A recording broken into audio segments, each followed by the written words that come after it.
Oh no, hold on. It's not up. Yeah, no, it's up. It's definitely up, but it shows 60, brother. It is 60. I had to change it on the, because nothing's ready. Some days nothing goes according to plan, and that means, what's also not up? Chat. Chat. But guess what is up right now? It was a guess. I thought it might be chat. Yeah, of course it's chat. But the smooth soundings of one Harris Heller is now starting to pummel your ears with the soundings. Amazing sound. The myth. He's got some great videos talking about the difference between streaming on Twitch and YouTube, and he makes some good arguments. Yep. Which, how Twitch is not quite keeping up. Yep. But can't say the same about his music because it's still awesome. Awesome. Chat's up. Awesome. Hey, guess what I did when I was on the road last night? I played Totally Accurate Battle Simulator on the Xbox Cloud app, and it was pretty good. Via your iPad? Yeah, I did. I did it via. So you got remote boot on your Xbox? Yep, it was pretty cool. Okay. Wow, that is cool, man. It was pretty cool to do. That is cool. Latency? Much latency with that? Wasn't that bad. Wasn't that bad. You know what's not bad, though? It's not bad for a Tuesday that no one's looking for us because everyone right now is going, oh my God, they went live on a Tuesday afternoon. Yes, folks, we are live on a Tuesday afternoon. Yes. We are.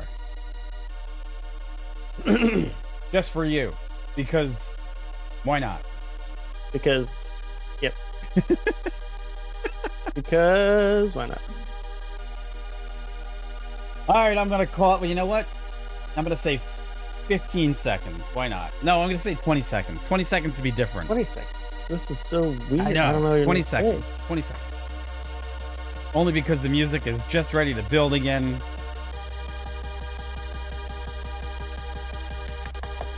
There you go. Bam. 5, 4, 3, 2, and 1. Hello.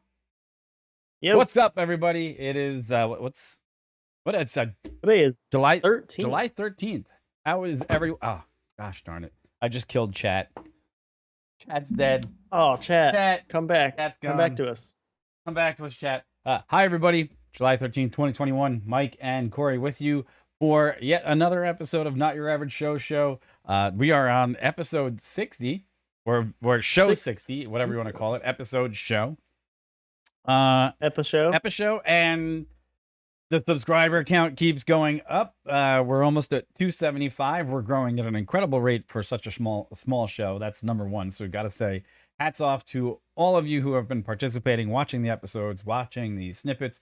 And once again, we're going to bring you our spin on the elements of what's going on in the tech world. How are you doing today and this afternoon, Corey?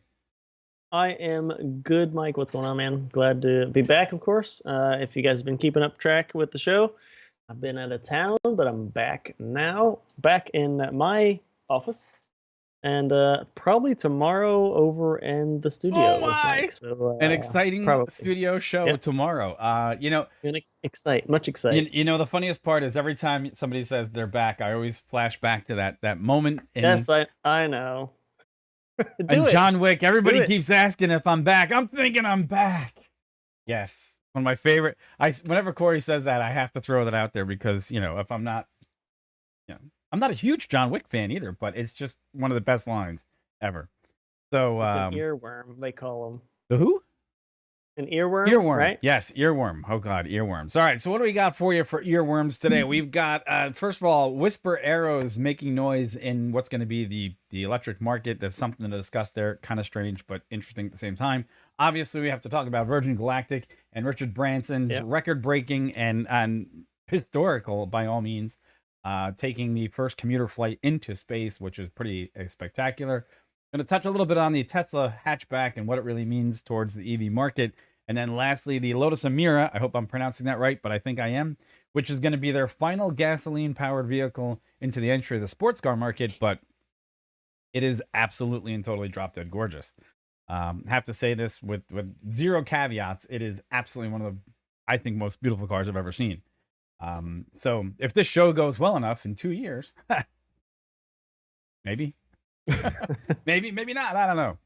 So we got that going on. So how was your trip, by the way? Was it good? Good time? It was good. Everything was fun? It was good. So I get into specifics. I was out in Wyoming, and out there just doing some of the things that you would do out in Wyoming, such as visiting the parks, driving around the mountains. It was awesome. It was good. Yeah, I mean, we've been out there a few times. I love it out west. Obviously, if you guys follow the show, Mike and I are on the East Coast, Southeast, and Southeast is where home is.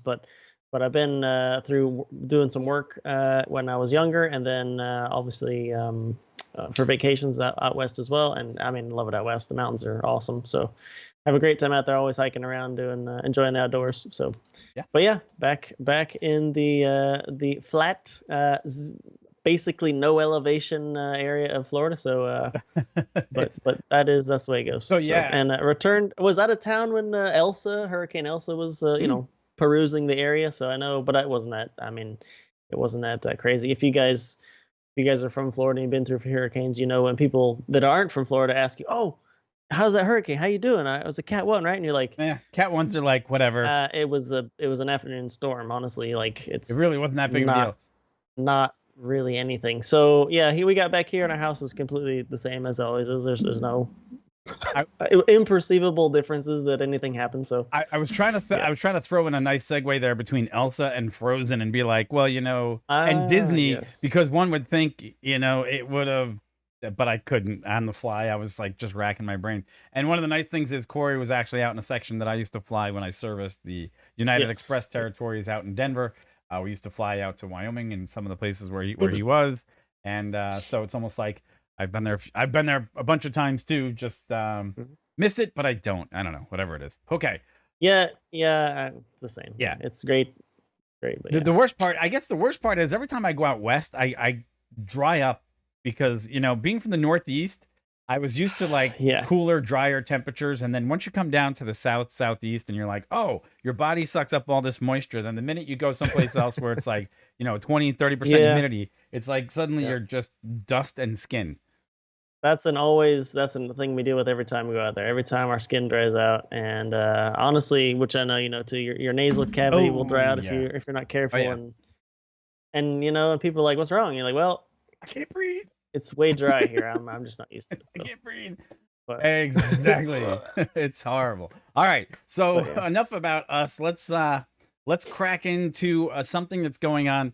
And look, Corey brought this to my attention. I think it's exactly where we need to be in this marketplace, what we're going to talk about in the emerging air taxi market and such. So take it away and talk to us about Whisper.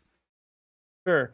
So yeah, this first article from today, I found it 2 places. It's actually on Bloomberg, but also over on TechCrunch. And basically, it's talking about a company called Whisper Aero. It's a company with about 11 people, if I'm gauging what I can find out about them correctly. So about 11 people, pretty small. And really, their whole thing is to develop technology that will be used for drones and eventually air taxis, supposedly, to really tackle the noise issue. And if you guys have been following our channel, we've talked a number of times about the hurdles to air taxis and drones, for that matter. And one of them is noise pollution and saturation of urban areas where these vehicles are going to be or intended to be used. And this company actually agrees with that. That's a problem, and really is saying that's kind of what they're leveraging this company on. Whisper Aero, that's literally in the name.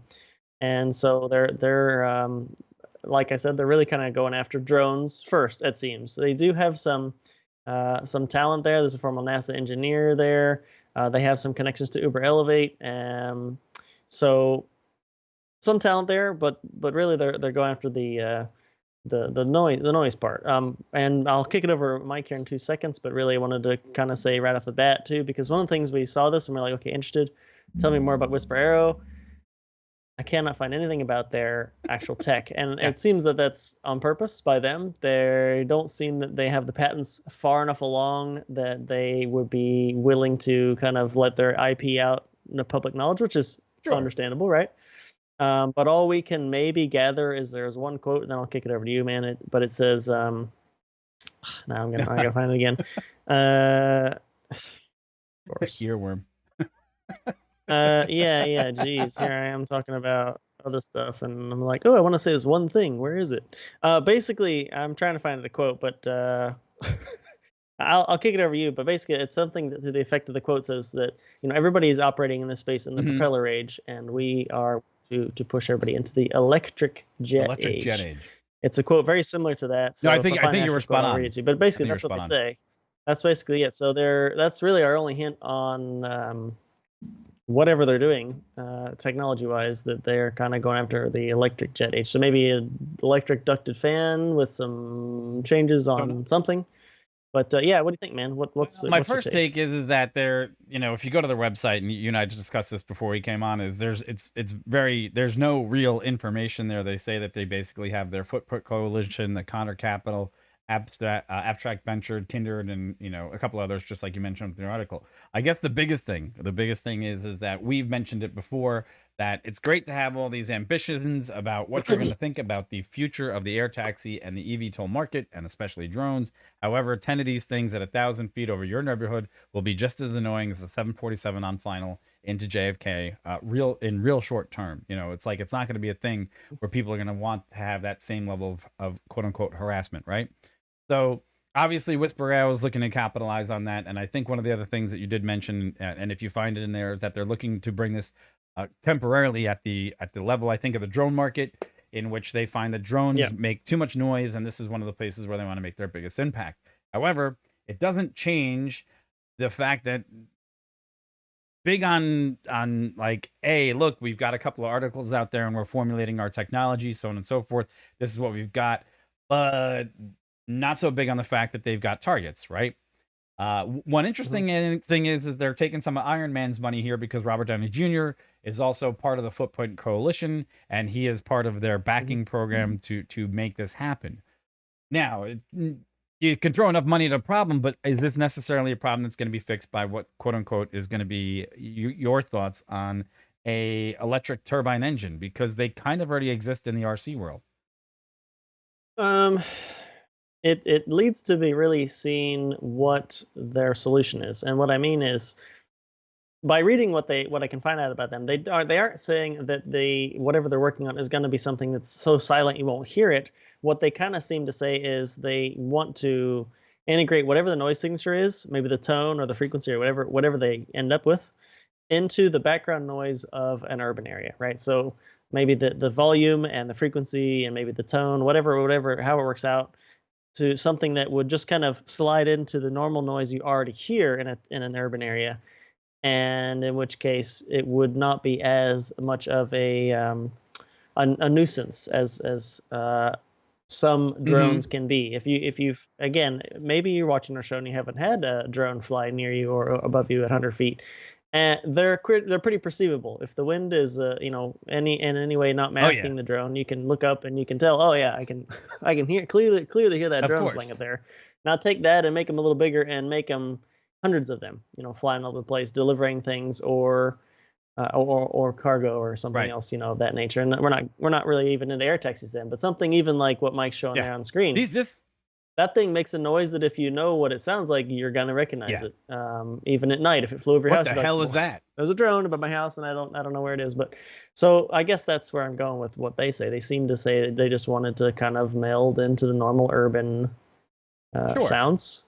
And so for that, for me, if that's something they can achieve, that it's literally sounds like normal urban noise, then Okay, it'll but what's work normal? Okay. because it might have an increase in volume, Yeah. right? Because it's the same Right. tone or whatever.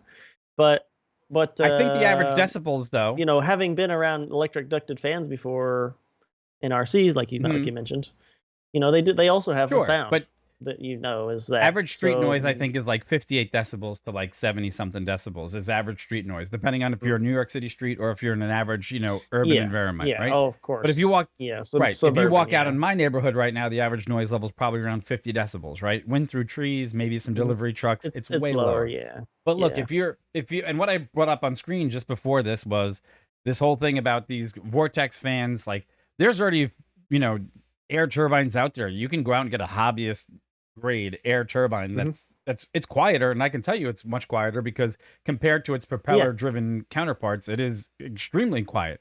Yeah. But then again, Yeah. if you put Yeah. 4 of them together to make some sort of quad or do some sort of other technology, there you're going to increase your noise signature comparatively to something like Jet Mhm. Aptera, which is going to be using slightly different technology, which they're equally as focused on, say, the noise footprint that's going to be out there.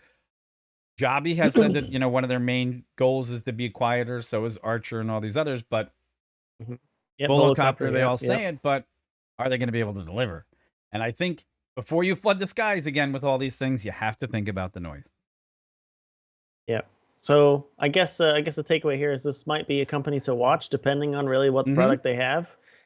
They're quite small now. If you're thinking of keeping track of this company, possibly if they go public or what, might be something to keep track of. But it's quite early. We can't really give you any any other information on them than that. It's something we're obviously going to keep track of. If I can find stuff on patents, I was trying to look up that stuff earlier. Nothing that I can find or that I found.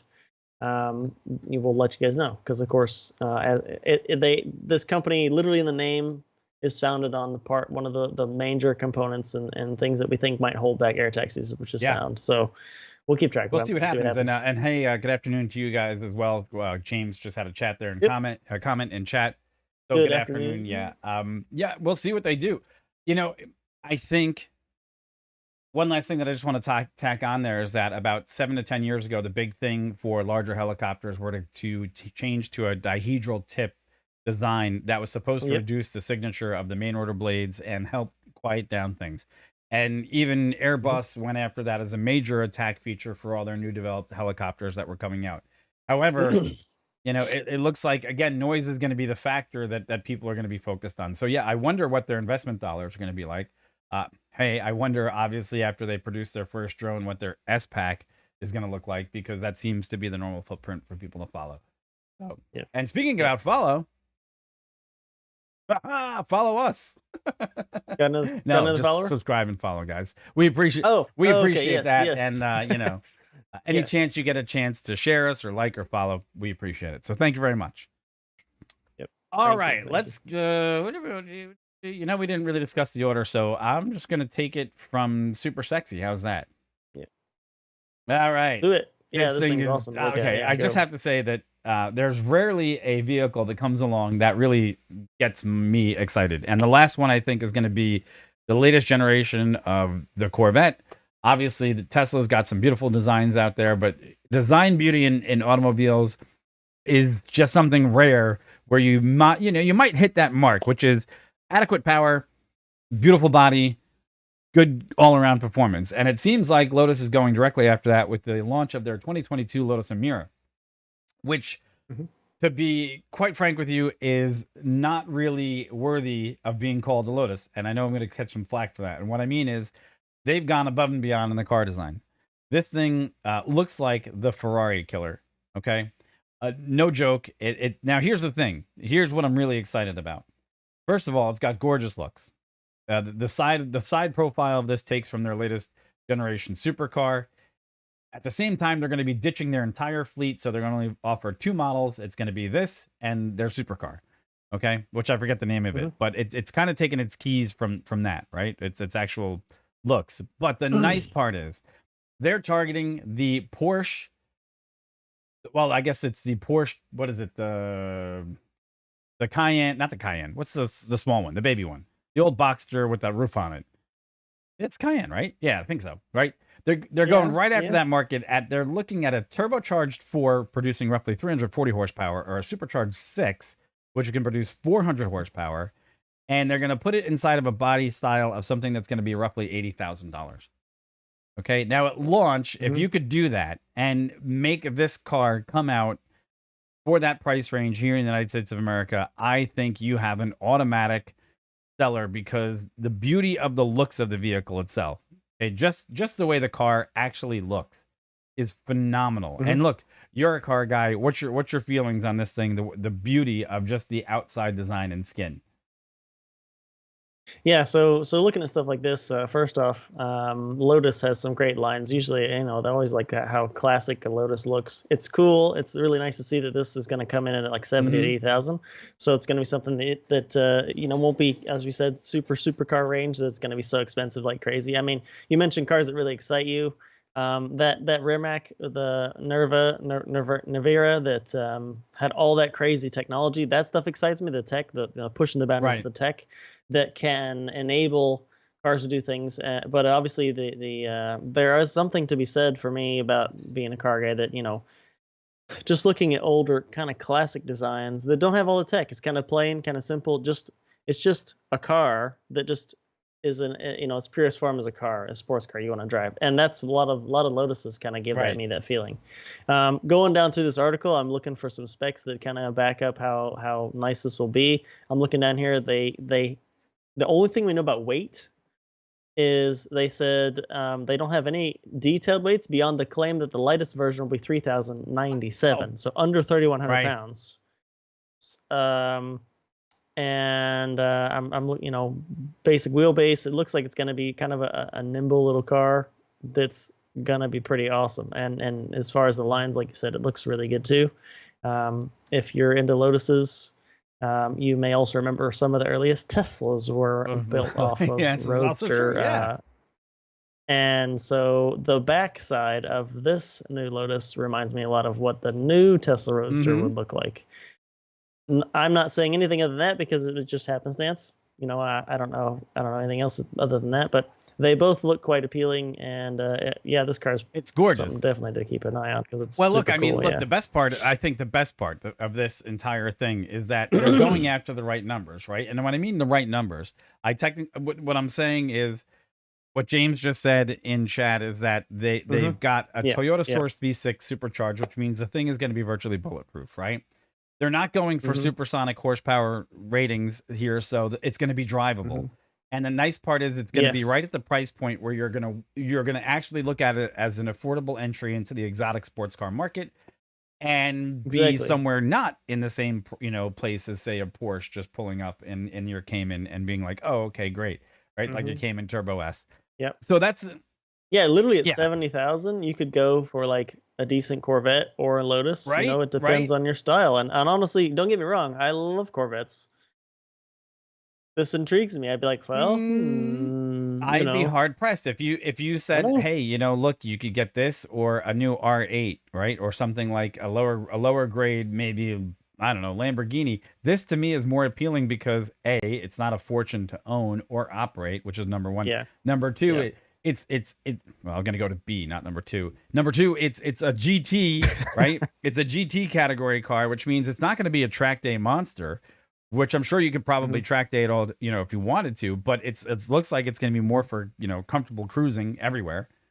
Something that you could Yes. drive. And this thing invokes the term a Yes. driver's car for Yeah. the road, right? There are driver's cars for the road that are sporty enough on the road that you can drive them Mhm. every day and they're a pleasure to drive. I think this would fall on there. And of course, you got all the hypercars and track cars and cars that are obviously amazing at what they do, but they're practically purpose-built Sure. race cars that you can drive on the street if you had the cash. I feel like this is going to be the former, a nice driver's car that isn't going to break. Well, 70,000 is not cheap, don't get me wrong, but it's something that if you've got the range to spend, you'd be like, it's definitely a contender. I would almost go as far as to say is this is what the NSX should have been this time around, because when the Acura NSX came Yeah. out many years ago, right? And that was their real focus on having a halo car that wasn't going to be super expensive. It was going to have a sourced V6 that was just going to be a driver's car. This is more of what Hmm. Lotus has kind of taken a page from Honda on and said, look, we need a car that's more attractive. But the looks, right? When you're talking about the looks, for this dollar for dollar value, you couldn't do this unless you were a major company like the size of Honda back in the late 90s, because the resources just weren't there in manufacturing materials and getting that profile of this vehicle. The fact that they'd be able to deliver this at that level today just speaks of the volumes, how much cars have advanced over the past couple of years, I think. Just saying. Hmm. I'm trying to see if it's going to be a manual or not. Did you find I that or not? think they're I think I don't know. I'd have to look and see if there's going to be a manual. The quote down here: no chance for a hybrid. Fine. That's fine. That means that the Emira will be a manual with a manual gearbox will be a limited one, as the stick shift will only be offered in the V6. There you go. Doesn't it have a V6 in it? Well, I think the way that you would really want this to be optioned anyhow, if you're going to go top of the line, right? The V6, basically they're saying here, it's the one from the X-Size. You're looking at 360 horsepower for the 4-cylinder or 400 for the V6. However, I would imagine that the 400 horsepower version will probably have maybe a little bit more thrown in there as far as differential, traction control, and other selling points that usually come with a S or some sort of model with a bigger engine. I don't know. So, But the nice part is it's also going to have adaptive cruise control, lane departure warning, automated emergency brakes, road sign informations. So they're putting more into this. So if you remember, the older Lotuses that were kind of the smaller versions didn't have a lot of those creature comforts built in. And this one has definitely got into that creature comfort market.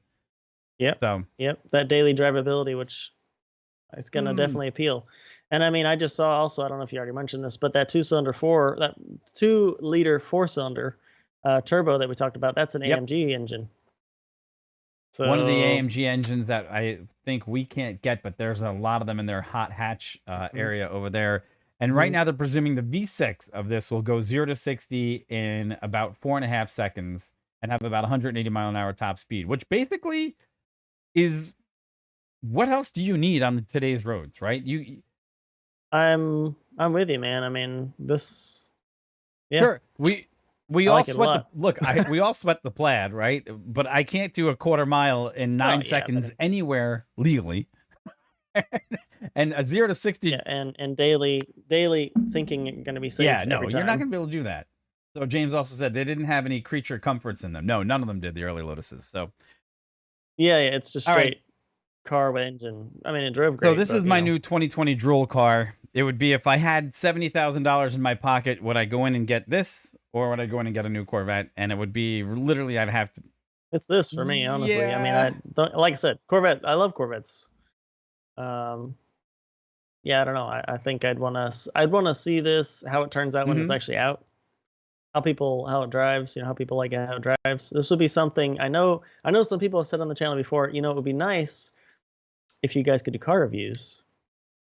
How amazing would it be to do a review on this? That would be nice. That'd be very nice. We'll see. Maybe, hey, if you guys grow us to the point where we could go off and fly every air taxi and drive every new sports car, that would be a benefit to all of us. Mostly just us, though. But that would be great for us. Well, we could bring you, our take on all this cool stuff we talk about, but we could show you. And on that note, we actually have new camera equipment that's just getting achingly ready to be used for some other new experiments and stuff. That's coming up too. Tell them what that is. What was that? Actually, this is the Insta360R, which is actually I'd say the GoPro killer.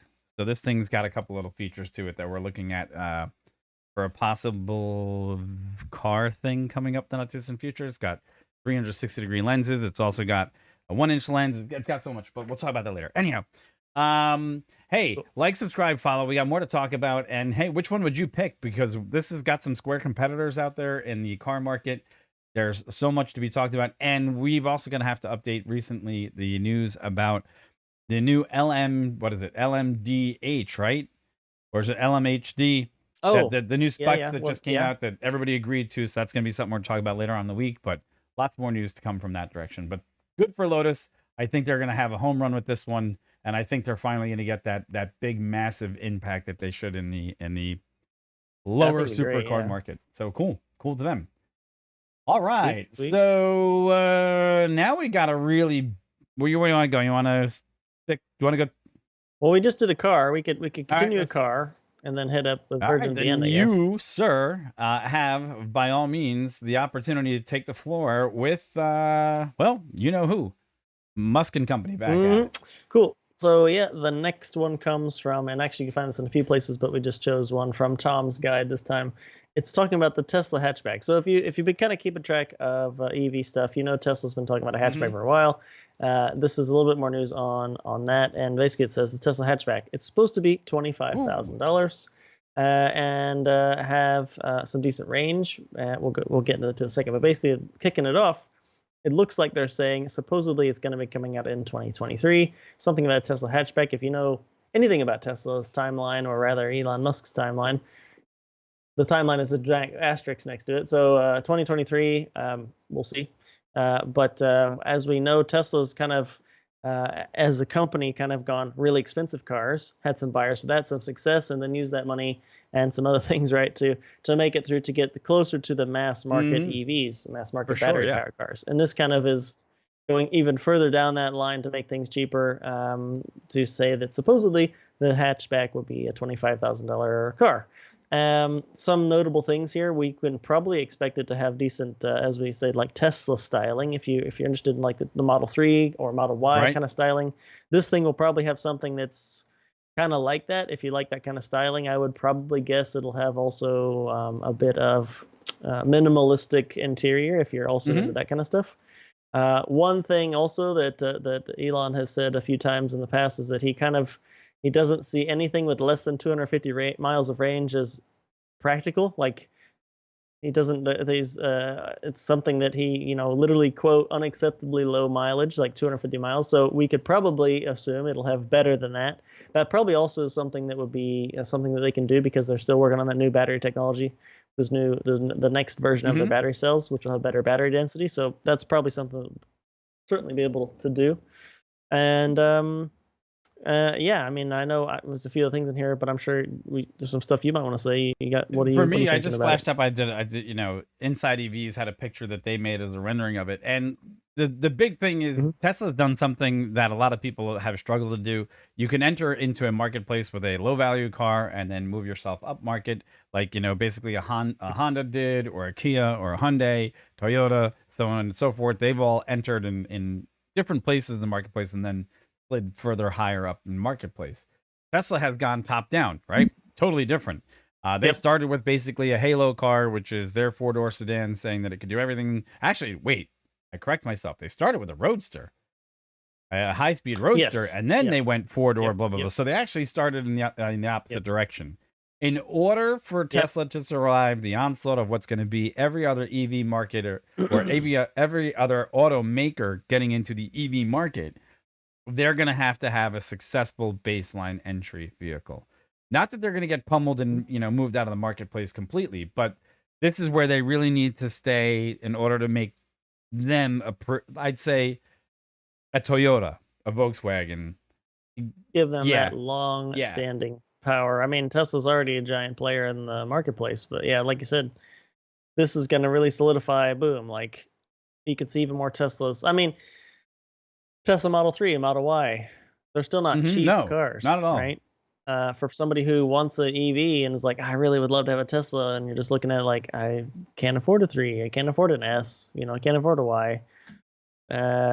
If you could go to and I say this knowing Tesla doesn't have dealerships, but let's just assume, right? Think for a second. If you could imagine going to a dealership and finding a car exactly like a Tesla, but it's a hatchback, and it's going to cost you $25,000, tax tag and title and all that crap. But $25,000, that's right where mass market cars need to be. And it probably hinges itself right into what another thing Elon said all the time is he wants to get EV cars more widespread. Sure, but right? If you miss out, so here's the problem though, right? And look, if you shortchange your market as well and don't give it all the features that the other Tesla models have access to, then you're also not going to hit that critical point of sales. I think if you're going to make a Tesla hatchback, it's got to have, like you said, that monolithic interior design. It's got to have all the same features. If you turn around and say, well, this version has movable vents and has a very standard interior where all of a sudden everything becomes manual and doesn't go through the touchscreen, I can tell you a lot of people will probably be put off. So if they can find a way, because they've been able to institute all those things into other models, and now they can do it cheaper in the hatchback, and you get in, and this is basically a Model 3 with a hatch. There's, and it has all the creature comforts, and if you want to spend the extra 10 grand to get auto drive, you can. Then you've got a home run, because it's got to maintain that same principal Tesla feel. And I think it will. I think it will. That was a big question for me, honestly, when we were looking at the 3, because we had test driven an S a few times. Obviously, it was nice. We liked it.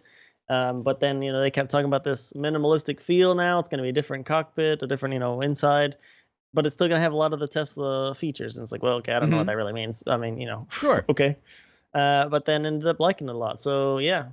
And yeah, James is saying they do have a couple of dealerships in Minnesota. Yeah, I know they have some around.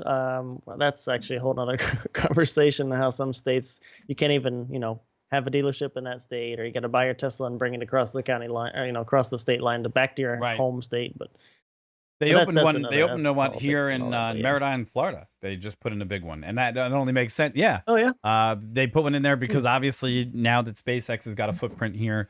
I will say this. Yep. The amount of Teslas that I see on the road today compared to where we were just 3 years ago, I've noticed that I see now on average 4 or 5 Teslas maybe per hour, which there's a lot of them now. And I'm seeing a lot of Ys too. There's a lot of 3s. Actually, I've seen a lot. Actually, to the point where the rarest ones that I see now are X's. I mean, if you want to really think about it, I see a ton of Ys, ton of 3s, very few X's, and I see more Model S's than I'd say at this point X's on a greater basis. Yep, I'd agree with that. Yeah. Hey, look, no doubt about it that if I was in the market for a 4-door car, the top of my list right now would still be a Tesla, only because it's if I could afford a Plaid, why wouldn't I? But I can't, so I won't. Anyhow.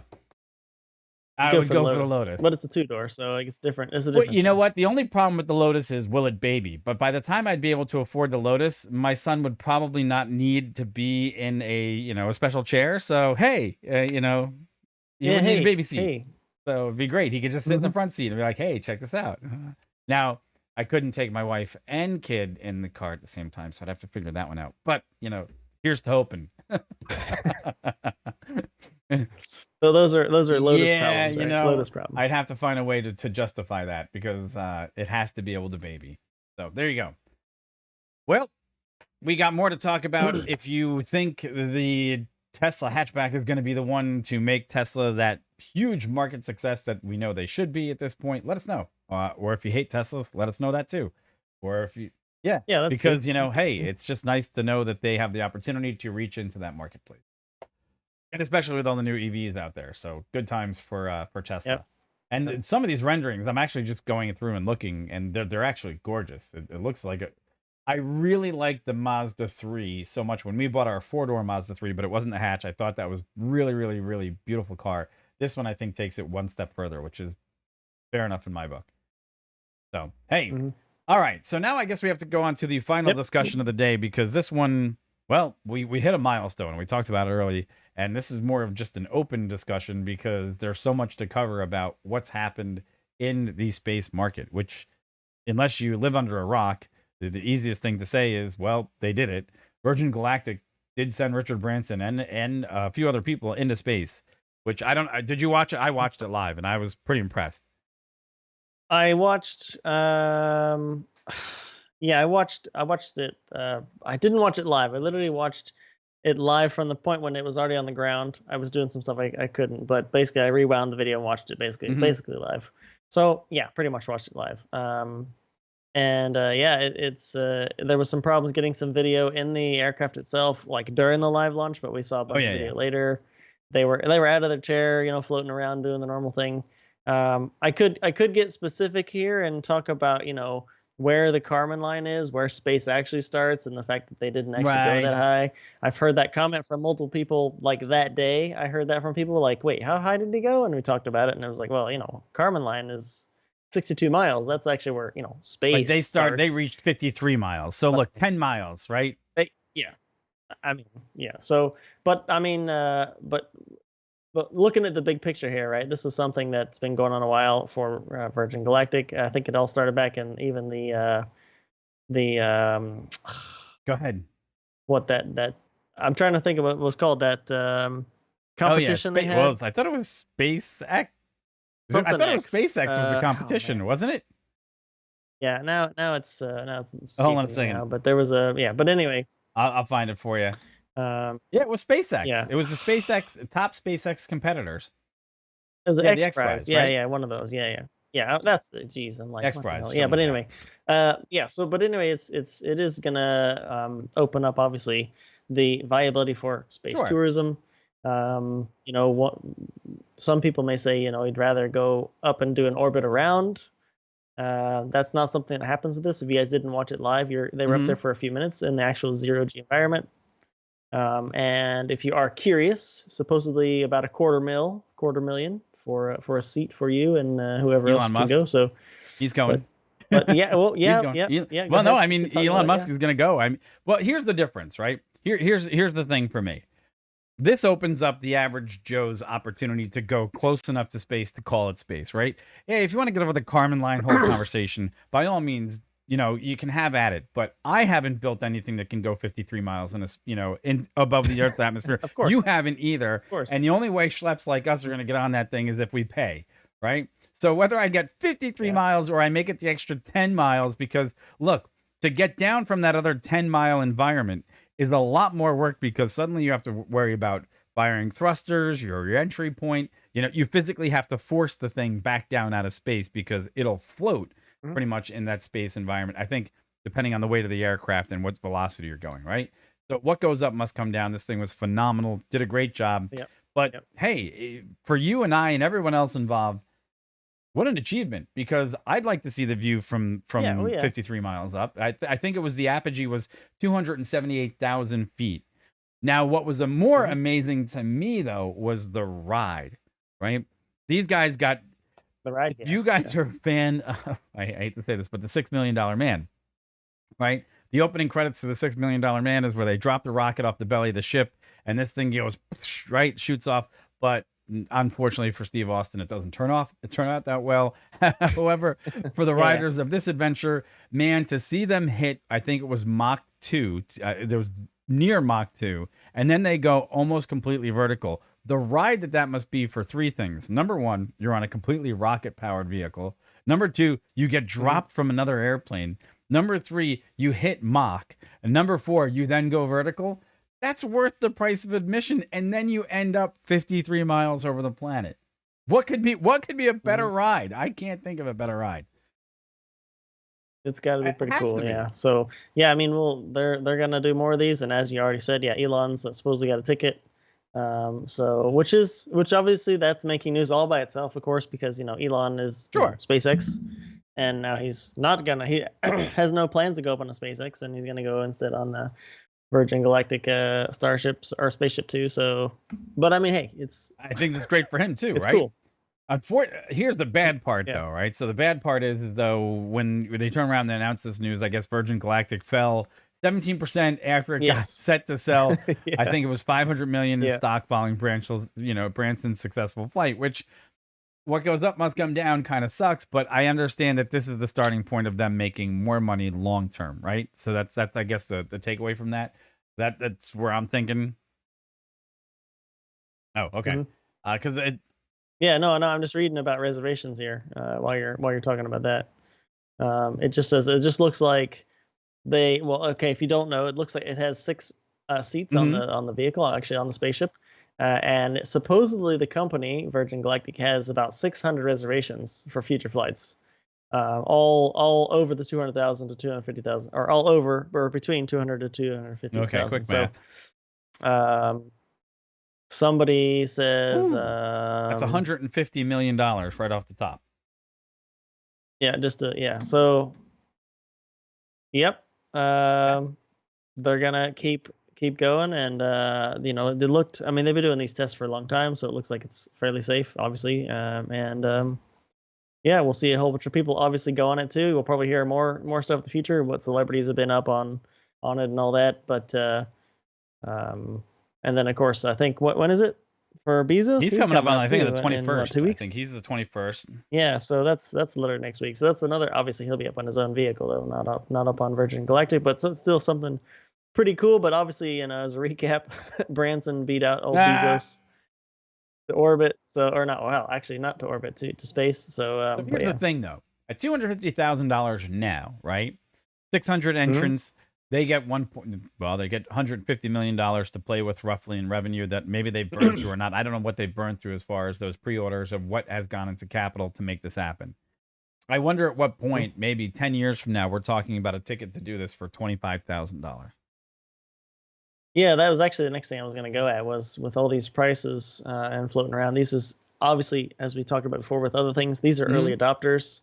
These are we knew these tickets would be quite expensive, but yeah, I do wonder, man. Yeah, what point? I know we said earlier the average Joe, and it does open the door for the average Joe. And what I mean is not now. I mean later, when we would hope prices would go down just off of pure volume and how they refine their process and refine the whole trip as a day, you know.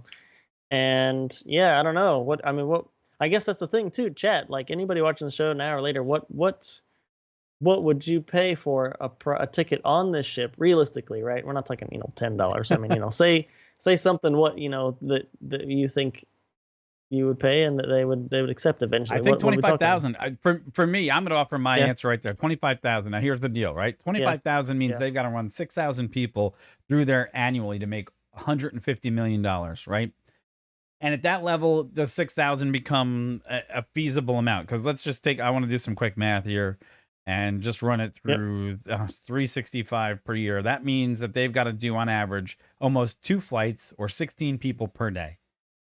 Right? That maybe 3 flights per day.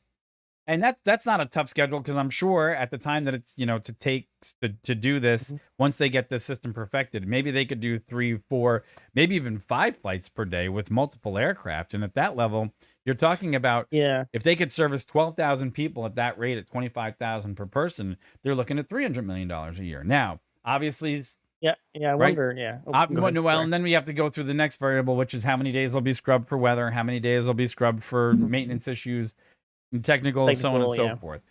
So realistically, I think they get 300 days a year of operation. They could turn around and possibly get 4 to 5 of these flying per day, and they could see this as a round robin where I think 25,000 could become profitable. But then you have to see, that's just me throwing that out there as complete novice on what I think could work. But hell, I'd throw $25,000 at it if I had it, right? Yeah, I do. Again, it all depends on how they scale it. I mean, their mothership, if you know about that thing, that's literally the biggest wingspan aircraft in the world. It's just massive. So I don't know if they'd have another one of those. Obviously, it's depending on what Richard thinks. They could have another one of those, 2 motherships. But yeah, having multiple vehicles itself, I mean, they take off with one, shoot it up, they land the big mothership, get the second one ready. The Starship they launched comes back, lands, and then maybe 2 hours later, boom, they're off again with a new group of people. I think it's so it looks like this thing is designed with 8 seats in it. I'm looking at the pictures right now, and I just wanted to see that there's something back here going on where it looks like there's 2 more seats back by these windows, which would be great for them, unless it's just a mirror and that's a bulkhead, and you're seeing the back of people's heads. Then I can't really tell, but I can't tell, but it's worth investigating. But the difference being, one other thing that you just said, and now I lost my train of thought. Forget it. Well, there is another set of windows back there behind that second row. You can see there's 3 windows on the side there, and it appears that third window is not occupied. So I think there's in the slot there for more 2 people, more seats. right? So that would be 8 total, because there's 2 pilots you can't see in this picture. So yeah, they have the opportunity. It would be great if in 10 years they get the price down to $10,000, and this show has become so successful that once again it benefits just you and I, that we could go and take other people out there for a trip to space. That would be fantastic. That's that'd be a dream. That would be amazing. That we could be sitting here going, could you imagine 10 years ago, and we said how great it would be for us to be successful enough to take other people's inspiration and go into space? Or did I use that already? Cool. Forget it. No, it's cool. Yeah, it would be great. Yeah. Anyhow, good for them. Let's see what happens with the stock. Let's see if they actually can become profitable. There's David has got a comment in here that says, speaking of spaceships, have you guys seen any of the videos of the Plaid smoking the PDs and different and really impressive? Surprised me. Actually, I'll tell you, We'll close out this one and we'll go into a different discussion if that's what we're going to talk about. So thanks for watching. Like, subscribe, and follow, and we'll bring you more content on space. But to address David's comment, you know who I watch a ton of? It's the guys Car Wow. But I have not, and now David, I'm gonna actually have to go and look at some of the videos of the PDs versus. Hold on, now I'm gonna have to do work. Hold on, let's see PDs.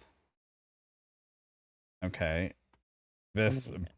Yeah, I'm looking. Plaid. Let's just take a look. Now that's a McLaren. No, that's a Nissan. Oh wait, I don't really. Let's see if there's any videos out there. I haven't. Oh, here we go. That's 8 minutes long though. So the white one's the Plaid. Let's see, this is the. Oh, here we go. Here we go. Let's see if there's a quick one into this. We don't care about that. Hold on, I gotta cue something up because if there's something here worth watching, it'll be fun. Uh-oh. Oh my. Oh yeah, I got one here. And yeah, it's crazy. Hold on a second. Let's see what they got here. Oh man, it just. Let's take a look. He even gets a kind of this one here. He gets kind of a poor start and then just walks away with it after. Let's see. Well, okay, so you should probably never do this on a street.